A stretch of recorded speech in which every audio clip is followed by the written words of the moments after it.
Welcome to the second episode of URT Number, the Amazing Race 31 recaps from Reality TV Warriors. My name is Michael Harmstone, and joining me as always is the Canadian who podcasts at what can only be described as elephant speed, Logan Saunders. Good morning. And the lady who hasn't had any fun on the podcast yet, mainly thanks to her family, Michelle Pearce-Donovan. I was about to say good morning, good evening. Yeah, good whatever time it is, let's be honest. In case I can't think, good afternoon, good evening, and good night. Because we've got one of each happening right now. We've got a middle of the day, a morning, and an evening. Good whatever time you're listening to this. And yet again, another very interesting week for all of us, I think. I almost got mugged by 10-year-olds. Ooh. This sounds like a story we need to investigate.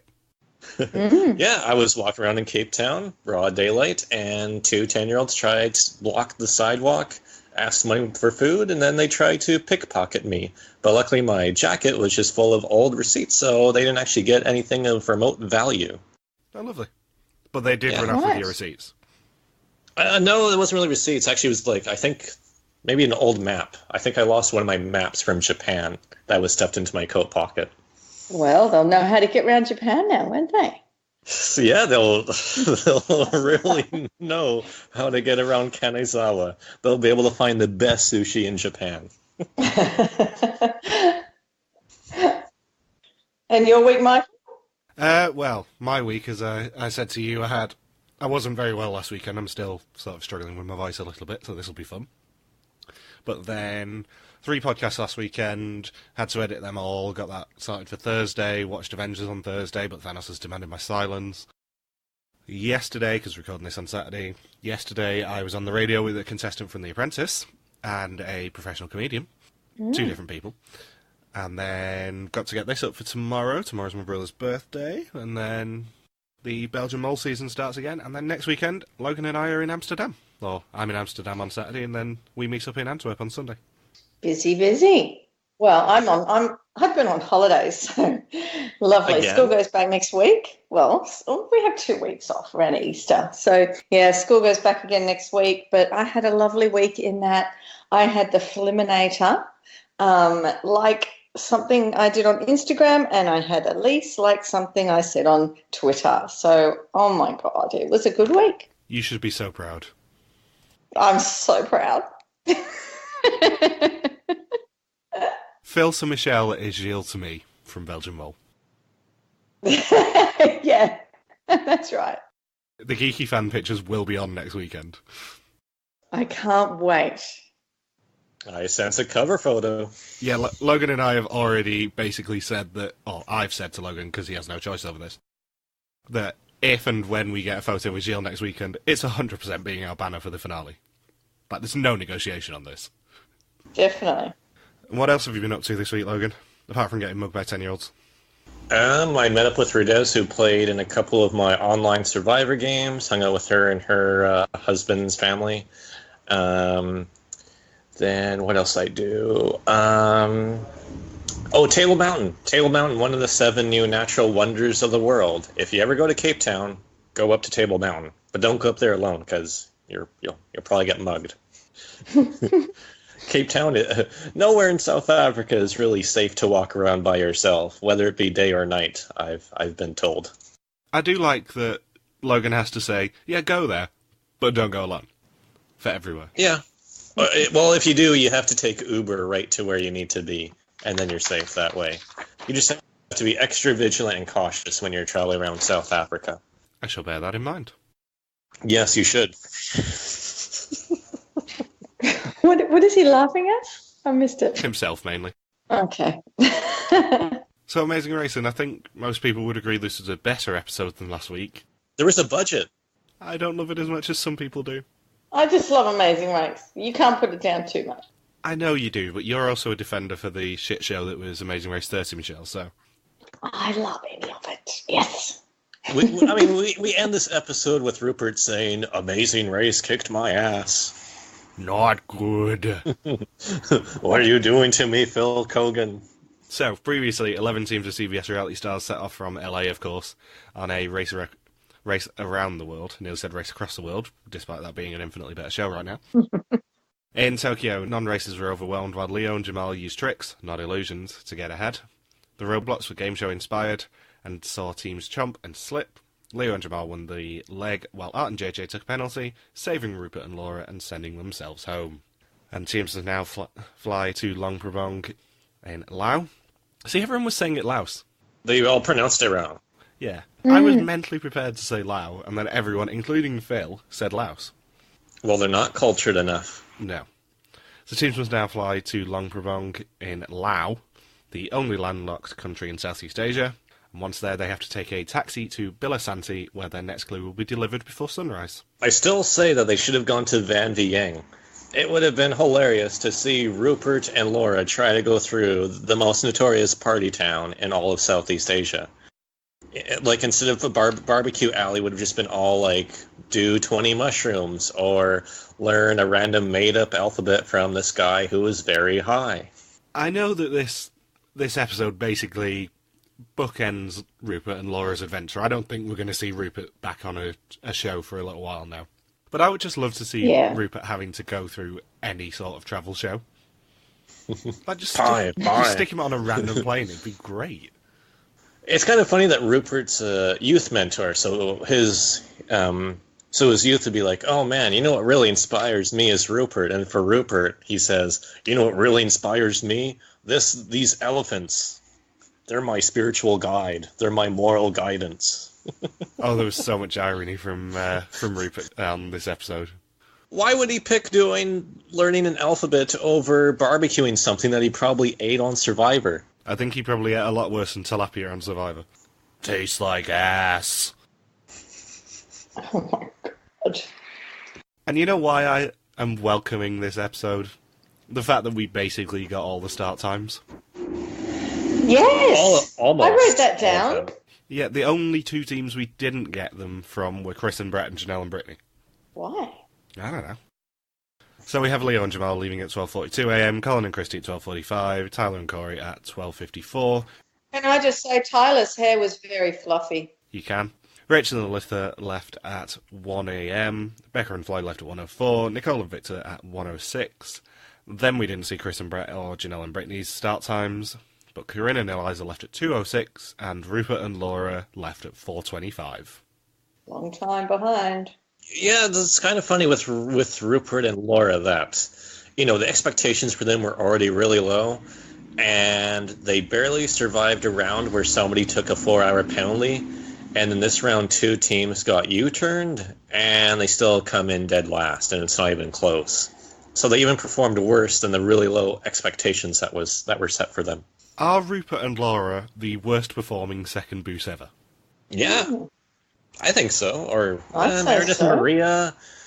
Let's think. Meredith and Maria. Pat and Kate and Pat from season 12. Megan and Heidi from season 7 were pretty bad, but I feel like they would have beaten Rupert and Laura, though. They would definitely be in contention. The thing is, once you have... Like, can Rupert and Laura drive a stick? Because that's what made Meredith and Maria be like an absolutely atrocious team. I have no idea. I assume Rupert would be able to know how to drive a stick. Yeah, you'd think so, but also you'd assume that Rupert could navigate. I drive a hybrid. You'd assume Rupert could either navigate or build a shelter correctly. Yeah, maybe they're not the absolute worst. I feel like Meredith and Maria would still lose to them, but like out of the 30 or so or 40 or so second boot teams that I've seen, they'd probably be in the bottom 3 or 4. I feel like they've probably got to be in contention. They would be, yeah. They just need to do a full season of first and second boots, and I'm sure Rupert and Laura would still be one of the first ones out. Yeah, probably. Like maybe they might beat Meredith and Maria and John and Scott. Can you imagine Phil having to pull his hair out at nobody turning up to every pit stop because they just keep bumbling their way through the entire leg? He would actually get to rest for once. He could actually sleep. He'd be the freshest looking Phil in all the seasons. Can you imagine trying to actually prepare that season? Yeah, we need to have a 3-day buffer in just in case these morons actually can't navigate properly. 12 shows, 80 days. All they do is they just do it in the time frame of race across the world rather than race around the world. It'd be fine. And Phil gets paid, does he get, oh, he gets paid per episode, so it'd be like the least amount of money he ever makes on a season per day. He's essentially taking a pay cut if they do a season like that. Yeah, just change it from 21 days in 12... Well, change it from 12 legs in 21 days to 12 legs in 50 days. Blood, sweat, and tears come down to this. So many tears. Speaking of tears, I am so heartbroken over the very, very short-lived alliance between Becca and Floyd and Rachel and Elitha. Oh, my God. I thought, hang on, they've just said they're in an alliance. Did I miss when there was actually a conversation? I just couldn't. I was like, what are they talking about? Well, they were going to find the Tickets Today thing together, and then Becca and Floyd just ditched Rachel and Elitha and instead just searched with Nicole and Victor. Yeah. How do you guys feel about a surprise U-turn where they're just not actually telling them at the start of the leg anymore, caution, double U-turn ahead? They just go, yeah, surprise, you found one. I like the thinking on their feet aspect to it. Teams are going to make really dumb decisions as to who they U-turn. Like in this case, you have Rachel and Elitha are like, we're holding up a bunch of teams behind us. Let's U-turn. Let's say Beck and Floyd are a strong team, but really it's because they screwed us over finding the ticket place. Yeah, I think it was a terrible decision for Rachel and Elitha. I think it was a great move from Leo and Jamal. Yeah, to be like, not use the U-turn, but use the surprise of Beck and Floyd being U-turned to make them U-turn another strong team. Well, not just another strong team, the team who Leo and Jamal want out the race anyway. Yeah, to just say like, hey, can you guys, we're not going to do it, but you guys should U-turn Tyler and Corey. You did it? Awesome. Blood off of our hands. The only thing that's on in Afghanimal's hands is cat hair from Pablo. And the best thing for them is the fact that actually Tyler and Corey probably won't send them back because of it. Why not? Why wouldn't they? Because Tyler and Corey don't know that Leo and Jamal were responsible for it. Oh, no, but I think they should U-turn Alyssa and Rachel. Like, how stupid are they? Why would you do it you're just going to be a target for somebody else. Yeah, who knew that Rachel would be targeted because she used a U-turn too early? Rachel making a bad move in week 2 of a show, causing people to target her going forward. That doesn't sound like Rachel. Yeah, that's never happened before. Yeah, that's definitely not the reason why she was brought back for a 5th time. So, Leo and Jamal say that they have redeemed themselves from their previous visit to Tokyo, and Colin says that they've grown in 15 years, and we see a flashback to his rather iconic incident in Tanzania. And they fought for the first 10 years of their relationship, but not anymore. The next 5 have been solid. Yeah, this is all foreshadowing. That's it has to be. If you don't think that this sort of a confessional going, oh no, we don't fight anymore, isn't going to bring us a wonderful Colin and Christie fight at some point, you've never seen this show before. There is not a chance that Colin and Christie will get through however many legs they survive without sniping at each other, I suspect. Which is fun. It's fun for us. It's like a ticking time bomb. You know the meltdown's going to come. And I saw a few people going, oh, I don't like Colin and Christie anymore because they're boring. It's like, A, no they're not, because they're still as intense people. They're just channeling it into yoga basically now. And B, remember that Colin and Christie were rather under the radar in their first couple of legs on Amazing Race 5. Yes, episode 3 is where it ramped up, and episode 3 didn't even ramp it up that much. It's once you got into which round would I say? Probably once they got that super duper Cairo leg, it was just pure intensity from there. Never ever underestimate Colin and Christie's intensity. But this fun little mini storyline of them pretending to be peaceful yoga people who help out all the other teams around them is just delicious to see, because you know the main course is coming. The payoff for this is the fact that they got to go to Laos and do the task about the Buddhist monks and all that sort of stuff, and talk about them believing in it. I want to see them do that in season 5, because those confessionals would be very different. It'd be Colin like shoving the monk to grab the clue and run off. Yeah. Screw your love and compassion. I've got to give alms to a monk? That is bullshit. He'd be throwing the food into their baskets, like trying to throw it from far away so he could run off. My Buddha is broken. You just have Charla and Mirna just egging him on in the background. God, I wish they'd come back. I heard a rumour they were asked. Were they asked? I think so. I've heard a rumour they were, yes. God, I would love They're to another see team them. in a similar vein to Colin and Christie, who are always in the mix for every All-Star season. Imagine Mirna trying. She'd be like, "Oh yeah, I speak fluent Lao. I can memorize this alphabet in no time." Well, the best thing is, if Charla and Mirna came back, you'd just see Colin trying desperately not to rip their heads off. But like, yes, I'm Zen now. I've been Zen since I was last on 15 years ago, and just trying desperately not to punch them square in the face. Yeah, he'd be so enlightened. He's like, "I am at peace. I am at peace with that raging bitch trying to cuss me out." This is bullshit. He'd have to just keep channeling and keep thinking about balance and his chakras so that he didn't go off the handle. He'd just be just funny to watch. I'm just looking forward to the inevitable meltdown that's coming. Buddha has no compassion for Armenians. And Tyler and Corey are next to leave, and they say that they think Leo and Jamal will use a U-turn on them, and we see that Leo and Jamal are entirely planning on using a U-turn on them. So that's fun. I love proxy U-turn use. We haven't really seen much proxy U-turn use. The last similar thing to this I can think of is the Yield Queen incident in All-Stars. Yeah, because Danny and Oswald were about to be homeless. I honestly can't think of another time where a team has used Amazing Race strategy and gone, yeah, I'm going to keep all the blood off my hands, but you go ahead. If you want to U-turn someone, I'll give you my advice, but I'm not saying you've got to do it. I'm just strongly hinting at it. I mean, it would be greatly appreciated. But it's all for naught, because Rupert and Laura are still in the race. You could U-turn 7 teams, and it wouldn't have made a difference. Pie. Yeah, this is why it's a great idea to have a leg 2 U-turn with this sort of a cast, because they're obviously going to make the really short-sighted, stupid moves, and then you still have Rupert and Laura to get eliminated and not actually waste any of the fun that's going to come from this. I would have done what Leo and Jamal did. I would have made someone U-turn someone else, and Theirs isn't the stupid move, though. Rachel and Elitha spent the entire episode being terrified that Becca and Floyd were in the same room as him. How's that going to play out? Becca and Floyd aren't even that strong of a team. No, they're not. That's the fun thing. Becca and Floyd, for all their many strengths, were the second weakest Amazing Race team coming into the season. The real targets are Tyler and Corey, who came into the season with the best average. Yeah. yeah. Or they should be.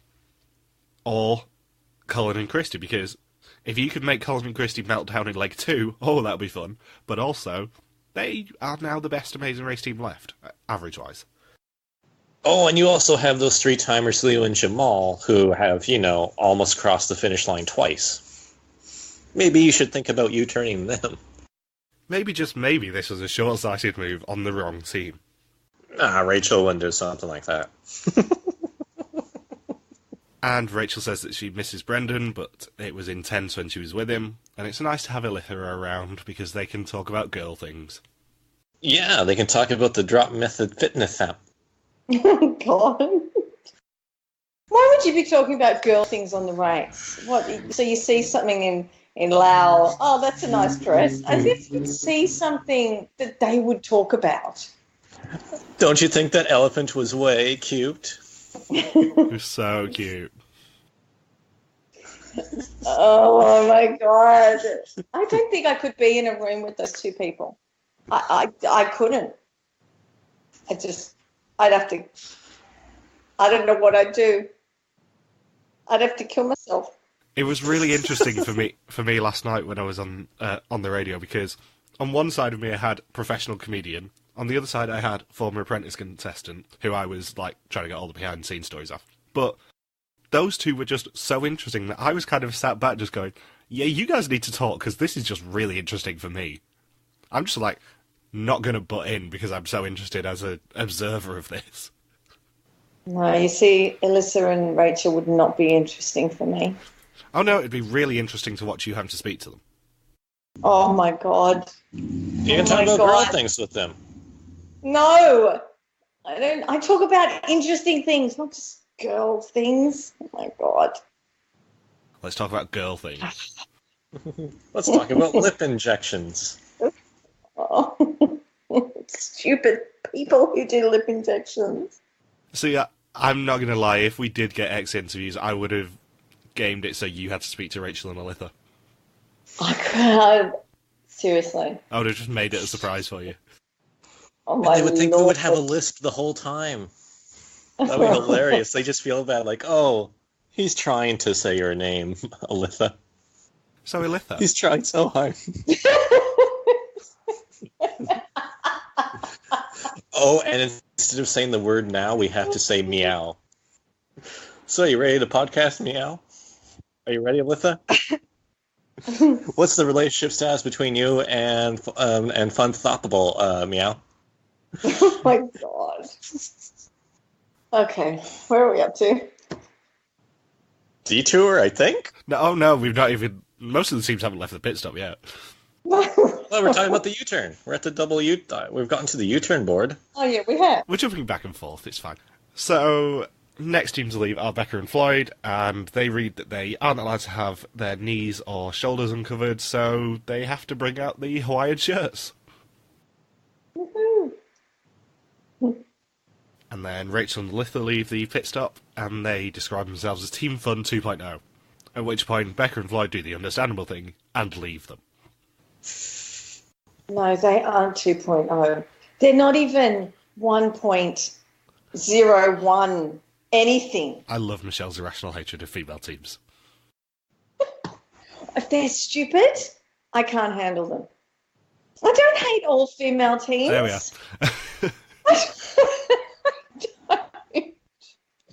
I don't. I just don't like the ones who don't think. Think, women. God's sake. Use the brain. Use the brain that you have. So I learned that tuk-tuks don't have insurance. They can run over random New York women. Apparently so.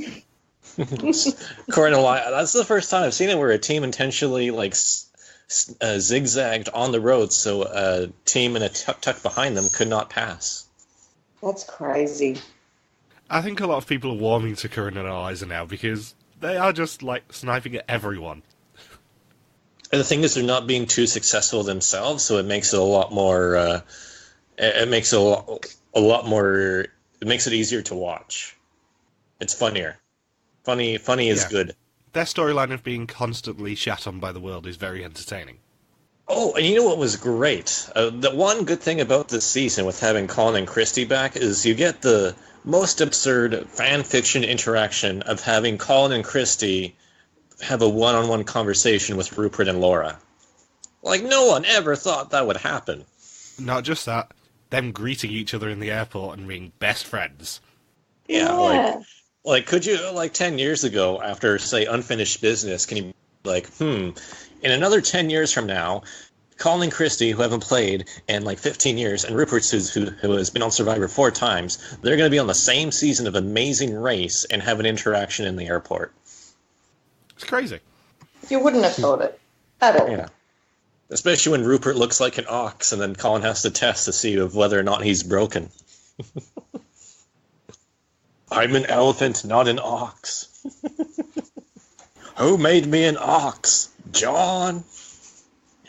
I'm clearly an elephant. You ox, motherfucker. Okay, so we got the 2 U-turns. Liu and Jamal and Rupert and Laura almost run over Corinne and Elitha and their tuk-tuk, but fail.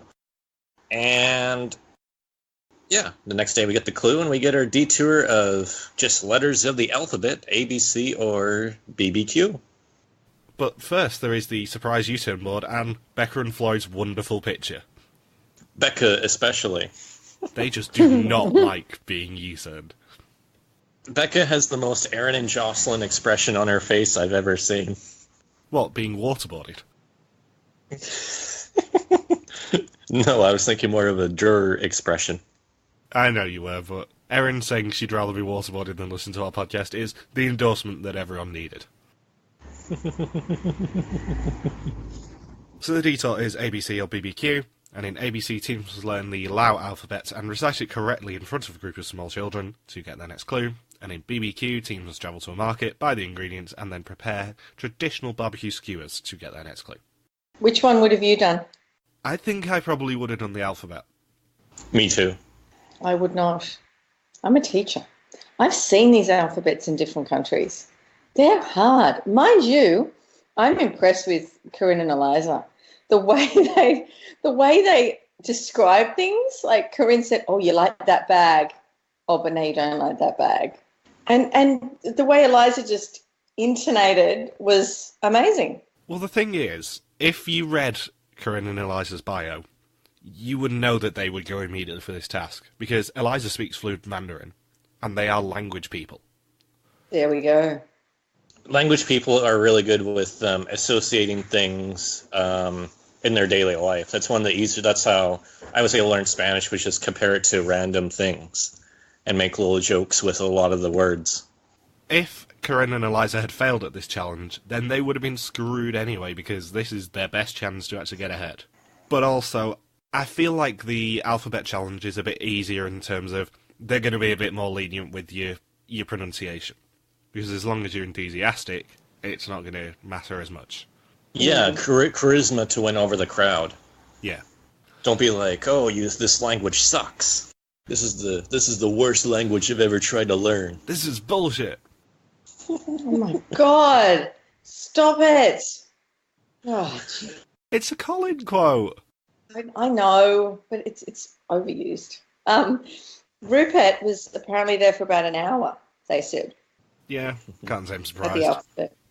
Because his language skills can be described as not good. He just, his regular speaking is just him grunting the whole time. Now he has to use actual words and intonation. Nor. What do you mean we didn't get it right? Isn't that what they said? I'm saying it just the way you said it to me. Nor. So why would you have picked the barbecue task, Michelle? Being a teacher and you know, I have a lot of Mandarin students and Russian, and I have so many different ones that the differences between how they speak and how we speak is just tiny little differences, but it makes a totally different word. And I just knew I would have an issue if I had to do that. So it would have been a case of you not doing one of the tasks rather than you choosing one of the tasks. Yeah, exactly. I think the barbecue challenge was a bit kind of more intricate. Yeah, I think so. I mean, who had the most? Did Tyler and Corey have the most problems with that, or did they just arrive last? Well, they did the alphabet challenge first. They did both, yeah. And then went to barbecue. I think Chris and Brett probably had the most challenges. I'm surprised Brett didn't do the alphabet challenge, because apparently the Lao language just sounds like a Boston person talking. It's like Joey Carino going ABC. Yeah, he it's just the Boston Jackson 5. And you know who I think would have been good at the ABC task? Micah? Who? Brookham High. Really? Yeah, she would have rocked it. I mean, Scott would have been rolling his eyes at how well she was doing. He would have wanted to use the secret express pass to get through the task. But yeah, I think this is the sort of task where Brooke definitely would have shined. Why do you say that? Knowing her is the honest answer. Like, the sort of more mental tasks are definitely Brooke's forte. They would have definitely done this task. Yeah. Like, no question about it. We should ask them. I will. Don't worry about that. Bring her on this podcast, and we're going to do that exact challenge. I'm going to fly to Laos, and we're going to make this happen. Yeah. Or maybe I just do one of our regular games. Logan has to recite the Lao alphabet from memory, and so does Brooke. We'll see who does it better. Oh, that actually would be fun.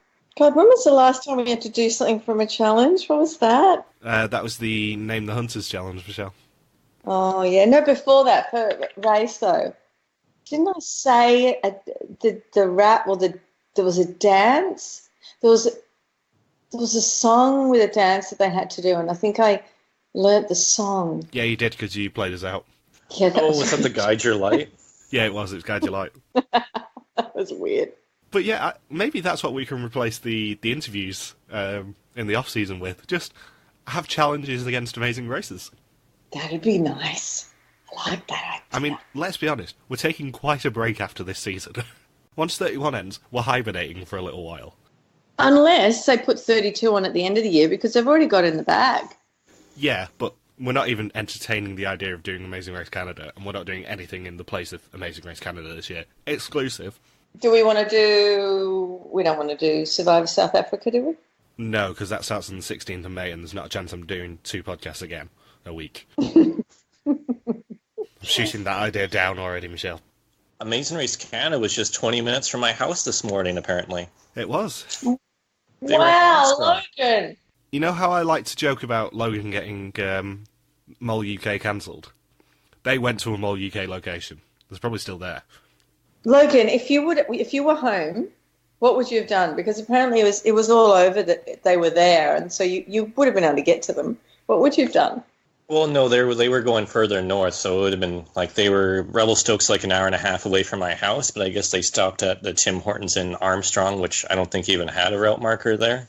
I think teams were just driving through it for whatever reason. Oh, I'm guessing what they did is they probably landed at Kelowna Airport. No, that doesn't make sense either. I guess they drove through from Kamloops. That'd make the most sense. Kamloops so they just were driving. Is such a weird word. Kamloops is such a boring place.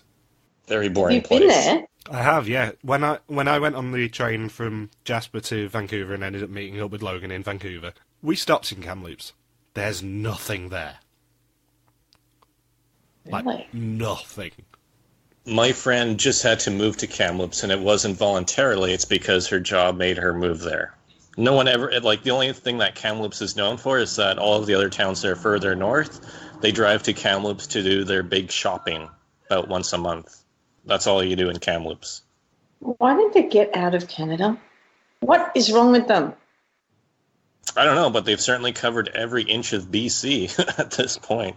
13 legs in BC is something I never thought would happen. Or 14. Logan and I are playing a fun game now, which is, will BC have more legs by the end of the season than LA has? Because it's quite close. Is it? Yes. BC has had 14 now. Oh. And I think 4 of them were in Vancouver. And Janelle and Brittany get grouchy with each other on the way to the market. I like how they just openly admitted that Big Brother contestants sleep about 14 hours a day on average, which is true. Yeah, except fight with each other and eat cereal. Personally, I can't understand how people watch the live feeds because it's so boring. And the thing is that the Big Brother Canada feeds are even worse because they don't show it when anything's interesting is happening because then they save it for the episodes. No, they don't show any of the competitions or anything, so you're literally just watching people eat cereal. Yeah. And Tyler and Corey attempt the ABC challenge but get laughed out of the room by the children. And then Leo really wants to make Pablo a thing. And Tyler and Corey complete ABC in first. But it's Corinne and Eliza who leave ABC in first. And teams must now travel by tuk-tuk to Elephant Village, where they will find their next clue. Oh, here we go. We're at the elephant task. My God. I don't know why production even lets people ride the elephants anymore, because it's a super duper controversial thing. Like when I was in Chiang Mai, Thailand, there wasn't even the option to ask for a place where you can ride elephants, because it's completely banned in Chiang Mai now. Except like really underground way. Like you can't publicize that you're able to ride an elephant now. And when I was in Thailand, we were meant to ride an elephant, and then there was all the other guests from previous cruises had complained, so they cancelled it. In Thailand, it's huge, but riding, not in the good places, in the bad places where they have the whips and things, and there's so many of them. There's even elephants by the side of the road that have got the harnesses on, and you can get on them in Thailand. It's not great. I would like to think that Bertram and Elise wouldn't endorse anywhere that did cruel things. Exactly. I mean, I did research the website of where they went, and they have a nursery there. They take in ones that have been, badly used in other parks, and it doesn't look like it is a bad place. And I read Rupert was saying that when he got there last, so his elephant was quite slow, but the other elephants, the first few, apparently they were just coming up to them. They were running up to them, running up to their trainers, and really easy. Whereas he got a slow one. It was the last one. Didn't really want to do anything, and all he could do was the commands, and all the trainers were doing was telling him he could only use commands. So it's not as though there were other things that he could have done to get the elephant to move like they do at other parts. It's very controversial. There were a lot of people on the main page just going for it. I imagine probably give it a couple of years, and I bet you that the chance of really being able to ride an elephant at any of these sanctuaries is going to be completely gone, because it was completely gone in Chiang Mai. Like, you can only clean the elephants and just hang out with them. You're not allowed to ride them anymore. Which was the last season where they did clean them? What season was that? Season 2, they cleaned them. No, it was something recent. It was a recent 30. one. Yeah, 30 they rode them, yeah. 30 they were riding them. Did they ride them as well as clean them? I remember them cleaning them. But yeah, Jen rode on them, yeah.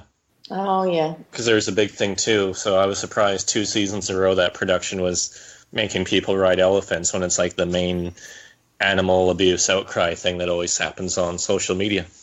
But yeah, I'd like to think that Bertram and Elise wouldn't do anything that would actually be horrible to the animals.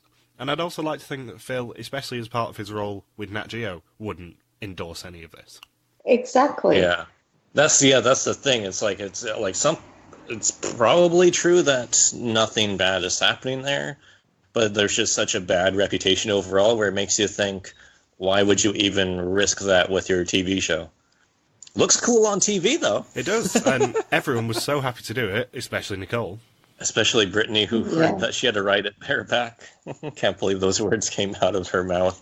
She's like, what? We have to ride it bareback? Yeah, I'm not going to be clipping that for a future Face Cream clip at all. Totally am. You already have. I haven't, but only because I watched this last night, and I've not actually had a chance. But I'm 100% going to be doing that. And then Corinne gets groped on the way up while getting on top of the elephant. Yeah, but first we have the wonderful Brittany moment of, after Nicole and Victor say, "So proud of you, babe," to each other at the barbecue task, so did Janelle and Brittany. Maybe they'll get engaged. Maybe. Moms who like moms. Hey, I don't know whether we've been past this part, but when Rachel and Alyssa arrived, Team Fun said the evil twins have just turned up. So are they going to call them that the whole time now, I wonder? Oh, I hope so. The evil twins. Any chance for teams from different CBS franchises can snipe at each other, I'm great with that. It makes me laugh. And Leo and Jamal leave barbecue in second, with Nicole and Victor in third, and then Becca and Floyd being the fourth to leave barbecue, but they've still got to do ABC. And then Janelle and Brittany actually leave barbecue in fourth, and Colin and Christie in fifth. And Rachel and Elitha in sixth. And then another wonderful Rupert moment. When they leave ABC in seventh, Rupert's first reaction is, "Ha ha ha, we did something." The only thing we did in 2 episodes. It was good. And then Becca and Floyd leave ABC in 8th. Chris and Brett leave barbecue in 9th, with Tyler and Corey in last. And Leo and Jamal say that they are cool with everyone but the Survivor girls. Did Jamal make that face out the window at Rachel and Alyssa? Do you remember that face he made? Oh, Corinne and Eliza. He looked like one of those Maoris doing the haka when they try and do the scary face. Oh my god. the F hack animals. So then the roadblock is who likes to be in command, and in this roadblock one team member must use loud commands only to control an elephant and find a musician hidden in the jungle who would give them the next clue.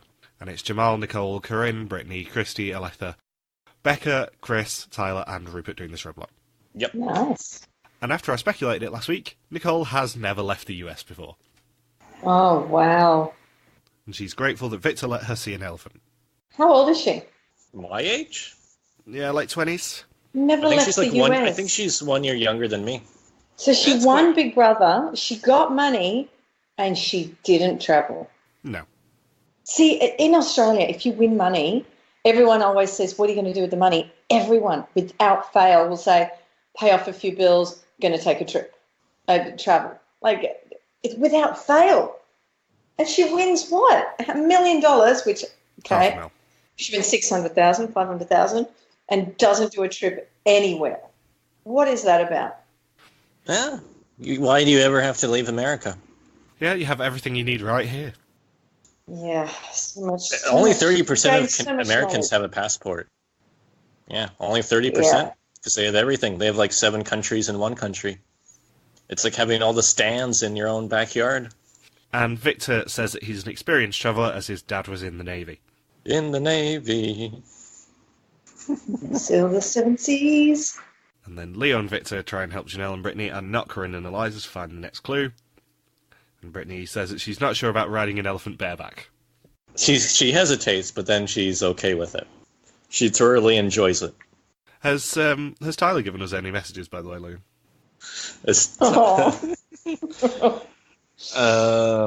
I think, let's see what Tyler Oakley said. He said, there was actually lots of drama from the double U-turn. Becca said some not-so-flattering things about Rachel and Elitha that didn't quite make it into the edit. She may or may not have called her a wanker, which is kind of funny because I don't really picture Becca saying that. Let's see what else Tyler Oakley said. Let's see. They knew they were the biggest threats going into the season, expected to be U-turned. If there's enough U-turns, they may or may not break Leo and Jamal's record. They actually hate Leo and Jamal now because of being U-turned. They blocked each other on Facebook, Twitter, and other social media. All Christmas cards that will be sent to the Afghanimals, including Pablo. No Christmas cards for the Afghanimals or Pablo from now on.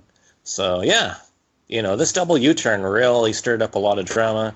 And, and one last thing from Tyler. He said, Colin and Christie are not actually Buddhists at all. They're just saying it on screen so they don't get as much hate in the social media age. It's all a big front. They're actually steaming douchebags and during the filming of the season, constantly complaining of production and wanting better accommodations. Because, and I quote, their accommodation is bullshit. Mm-hmm. Oh my God, stop it. Their fan is broken. God. And talking of Colin and Christie, Christie has to help Corinne and Brittany control their elephants using energy. Use your aura, Brittany. Yeah, no, that's not going to work. Use your aura to ride this elephant bareback. And it's also a rare challenge where we see all the camera crews as well.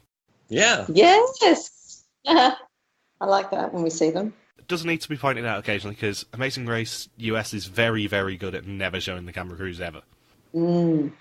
And when they do, even when they don't, they do an aerial shot or something, and I'm always pausing it to find the camera crews.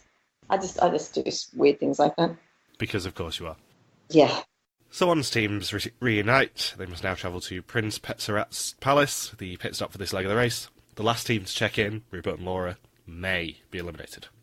And this is when you know that non-eliminations are predetermined, because if CBS were to rig it, I'm sure Rupert and Laura would have been saved. Yeah. Definitely. And Nicole and Victor leave in first with Leo and Jamal in second. And then Becca shouts at her elephant, "No, now you, Pie Pie." Pie Pie. Pie Pie. Pie Pie. I hate pie, by the way. I don't like the taste of pie. Is it all pie, or is it some pies? All pie. I think we have actually discussed this before. Yeah, like every time I go, there's a family function. It'll be like, there's no ice cream, but there's pie. And then I always say, I don't like pie. And they're like, what, you don't like pie? It's like, this has been a running thing for like 15 years. Like, even if it's just immediate family. Like, for Thanksgiving, there was my future sister-in-law. I guess she makes her own pies. So then she had some pie, and they're like, Logan, why don't you try the pie? I mean, she made this. You gotta be polite. I'm like, I hate pie, though. I've never liked any sort of pie. So I had pie for the first time in like 8 or 9 years, and sure enough, I hated it and didn't even finish the slice. And then everything else was meat, even though everyone knows I'm vegetarian at home. Ish. At home. I knew you were going to say that, Michael. That's why I said at home. And What do you mean, ish? What do you mean? What does he eat? He only had vegetarian with me. So when he was in Europe, he decided that turkey and chicken were vegetarian. Oh, that's right. Oh, I'm going to take you other places. I don't like pie. I mean, if there's apple pie, I'd rather have apple crumble than apple pie. I don't like a lot of pastry. But a big Aussie thing is meat pie, and I wish I couldn't have given that to Logan, but I couldn't give that to Logan because he doesn't eat pie and he doesn't eat meat. Is that a meat pie floater? No, I don't like the floater thing because it's got the mushy peas on top and stuff. No, I just like the meat pie, plain. That's it. So yeah, my future sister-in-law made all these pies. I'm like, no, I tried one, didn't like the taste of it at all. And then everything else was meat. And there was like salad, but there was cranberries, and like I love any fruit and vegetable except the one I don't like is cranberry. So I'm like, you got to be kidding me. And then I went to Subway. Cool story. Yeah. Pie's huge over there. Why does everyone eat pie? I don't know, but everyone loves pie. And then if you say you don't like pie, then you get interrogated and nearly waterboarded over why don't you like pie. To be fair, eating pie is sometimes preferable to listen to this podcast. Michael, pie's not big in England either. You have your meat pie sort of stuff, but that's it. You don't have like blueberry pie and pumpkin pie. What is that? Why are you having pumpkin in a pie? No, it's more savoury pies than sweet pies over here. That's weird. Pumpkin pie. And then we start the really fun adventure of Rupert loves elephants, just not this elephant. It's like Rupert was too heavy for the elephant. I should have lost more weight. I had too many pies. And Corinne and Eliza leave in third. And then Leo and Jamal try and mislead Nicole and Victor to try and win the leg again. And it succeeds. Yeah.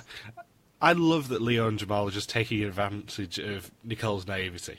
This is what happens when you go on the race 3 or 4 or 5 times, is that you just stop giving a damn about how you treat other teams, and you just troll them as much as possible. We saw with Leo and Jamal misleading Nicole for getting an unnecessary bigger target on their back and winning another leg. And with Rachel, just you train the team because, they didn't really team up with her to find the tickets.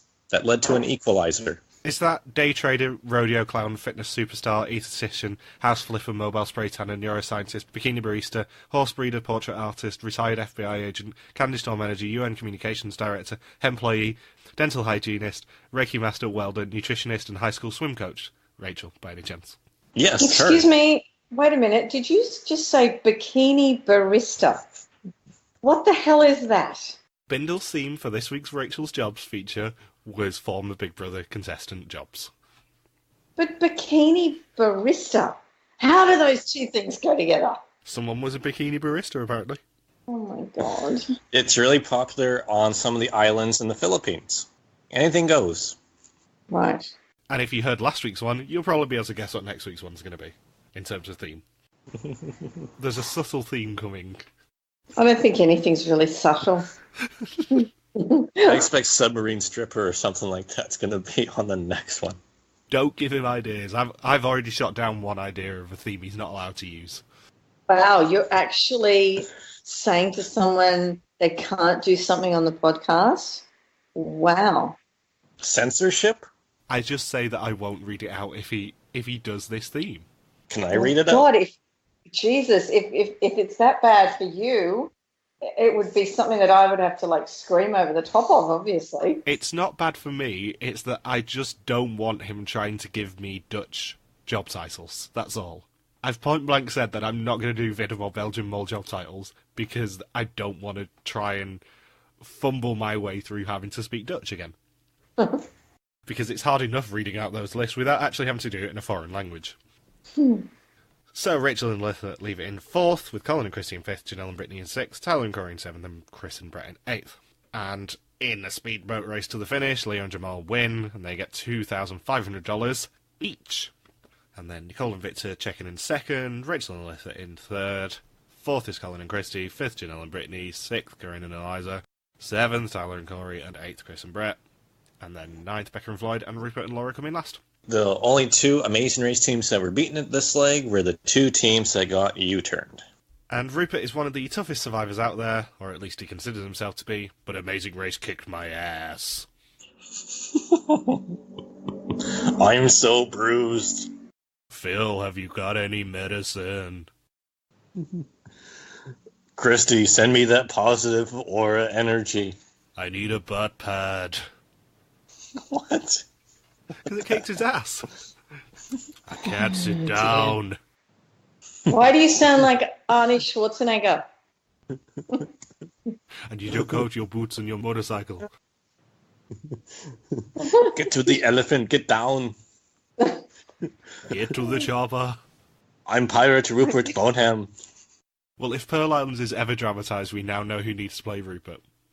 Balboa. Rupert Balboa. We've changed movies totally. Yeah, he's Rocky. He's now Rupert Balboa. The Italian stallion. Adrian.